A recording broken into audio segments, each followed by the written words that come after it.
What's up?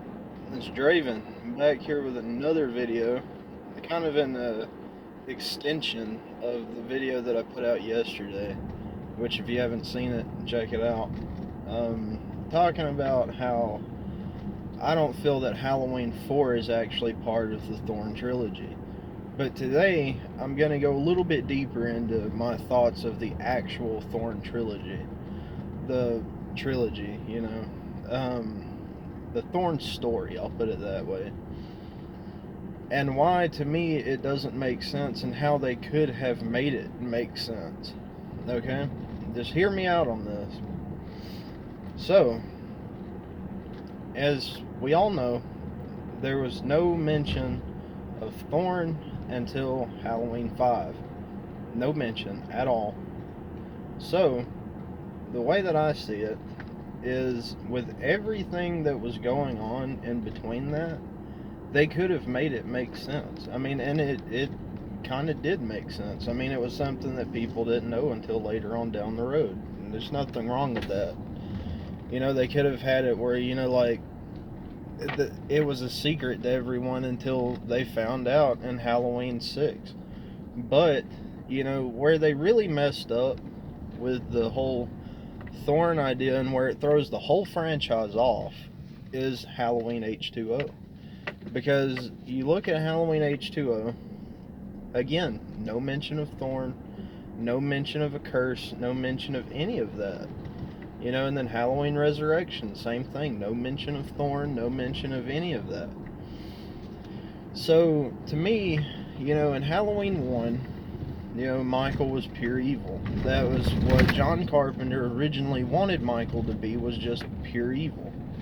And that's fine, but I like that Halloween 6 kind of tied the Thorn story in with Halloween 1, because if you guys remember, in Halloween 1, when Dr. Loomis is walking to his car after Michael escapes, and he's walking with that other guy, and whenever they're talking about that he couldn't even drive, and Dr. Loomis says, well, he was doing very well last night, maybe someone around here gave him lessons.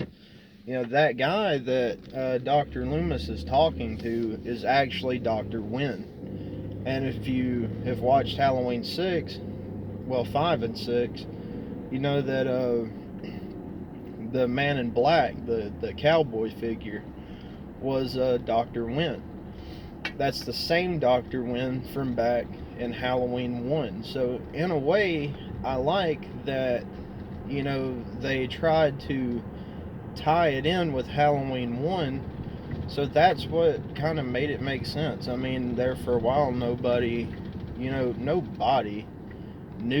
that Michael was under the curse of Thorn. People just wondered why he wouldn't die. Nobody knew why he wouldn't die.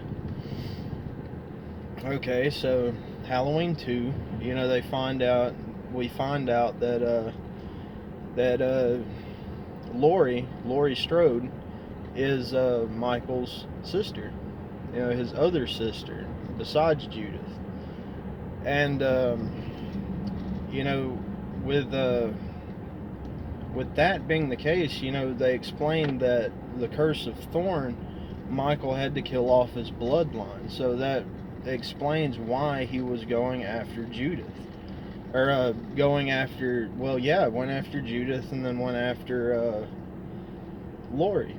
But the only thing that doesn't really tie in is because I don't see how Michael was under this curse when he killed Judith. I mean, because he was at home. Yeah, I mean, he was a child, I mean, I don't see where that ties in with anything as far as Thorn, as far as, like, that's the one thing that makes it not make any sense. And I hate it because they didn't really go too far into it. I mean, I guess you could say that he was schizophrenic. I mean, Halloween 6 may have mentioned it, because I believe that woman that Danny in Halloween 6, the little boy was talking to. I forget her name. Mrs. Blankenship, I believe it was.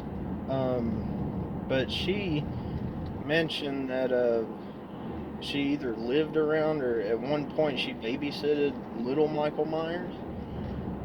But it was really strange, you know. I mean, it was really confusing. But I'll have to go back and look into that. But as far as Thorn, I mean, where it really gets thrown off is Halloween H2O, because there from then on out there's just no mention of it. You know, which, I mean, Halloween H2O kind of shot itself in the foot anyway by not even mentioning Jamie. You know, Laurie's other child, you know, besides John. And, you know, John has no mention of having a sister. Laurie gives no mention of having a daughter. You know, it just really threw everything off.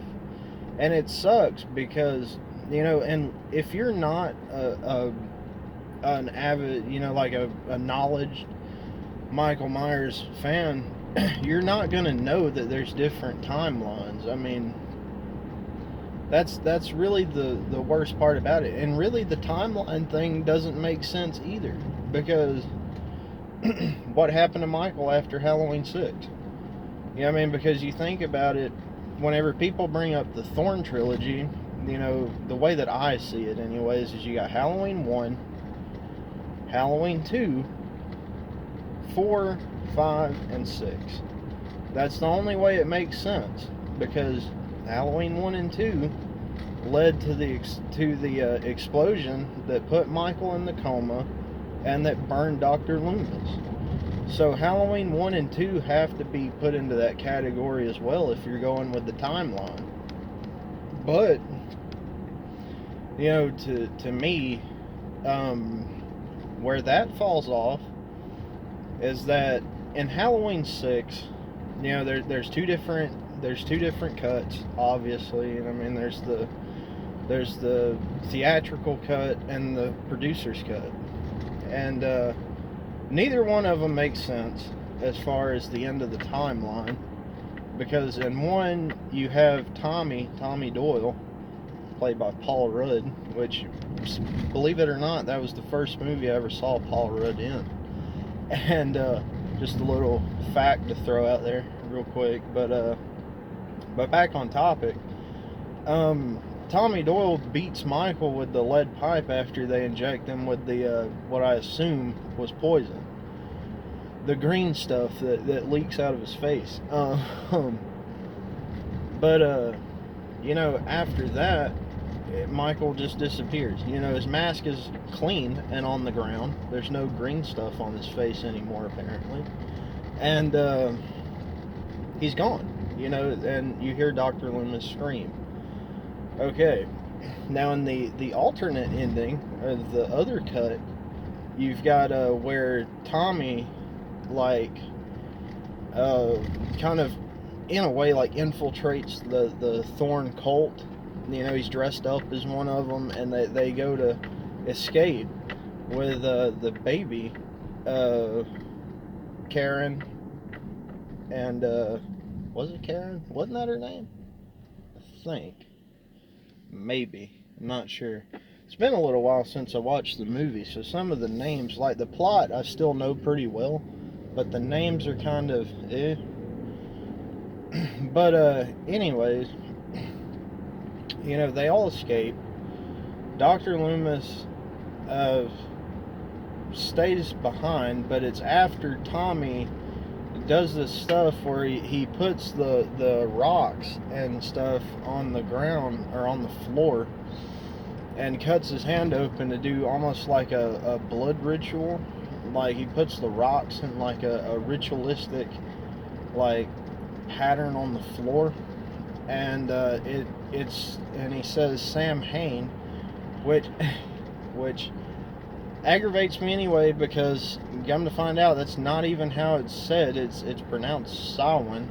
So I mean, that alone is kind of, and they made the same mistake in Halloween 2, but that's neither here nor there. I'm not gonna get too into that. But, you know, and then they leave. Loomis comes back, takes Michael's mask off, and it's Dr. Wynn. You know, and Michael's dressed up in the black figure outfit, the cowboy outfit. So, where did he go? What happened after that? You know, it just doesn't make any sense, man. You know, and it sucks because it turns a lot of people off on Halloween because they don't know what to think. You know, if they don't have any knowledge of the timeline, you know, it's bad enough that Halloween 3 is still in the bunch, which, like I said, I enjoy Halloween 3. It just, they didn't go with that original idea of it being an anthology series, so it throws people off. And the Thorn timeline does the same thing. You know, so, you know, the way that I would have fixed that is to keep Thorn a thing, you know, after we found out about it. Keep it going, and if you wanted to get rid of it, then make a reboot. You know, don't throw it off like that. You know, I mean, we've already had these last two movies where Thorn was a very predominant part of the movie. You know, explaining Michael's origin, but you know, that's just my 2 cents. You know, they and then in H2O they should have kept it. You know, they should have mentioned Jamie. They should have, you know, had something to tie it back so it all connects. But no, I mean, now, unless you know about the timelines, you're just kind of stuck, honestly, and that sucks. Yeah, I mean, I know a lot of people that enjoy the first 2 movies, and then after that they fall off because it starts to not make any sense, and I don't blame them. I mean, if it wasn't, the main reason that I love Halloween the way that I do and the way that I try to defend it as much as I can is because I love Michael Myers. Michael Myers is my favorite slasher. You know, he's my favorite character. You know, so to me, I mean, it might be kind of a biased opinion, but at the same time, you know, I do try to look at it from other people's perspective. You know, I mean, I can see why a lot of people don't necessarily like Halloween after Halloween 2, and that makes a lot of sense. You know, but they should have found some way to either tie it all back or just stuck with however they were wanting to do it. You know, like however the other producers did it. You know, they should have done it like that or just done a reboot. You know, but that's just my opinion. I'm about to run out of time on here, so that's just what I think. You know, you can take it for what it's worth. And I'm gonna get out of here. As usual, you know, down in the comments, you know, if you want to have a discussion about it, go ahead, man. We'll take it and we'll talk about it. You know, you might tell me something that makes me think different. I might tell you something that makes you think different. Who knows? But I'm all for friendly discussion, man. I love the Halloween community. You know, it seems like the Halloween community is a very, you know, friendly community. It's one of the best that I've ever been a part of. So, yeah, I'm going to get out of here. I'll talk to you guys later. Hopefully I'll have another video out here in the next couple days. You know, I got a few videos that I got wrote down on a list that I want to go through. But, yeah. So, till next time, I'll see you guys later. Take it easy.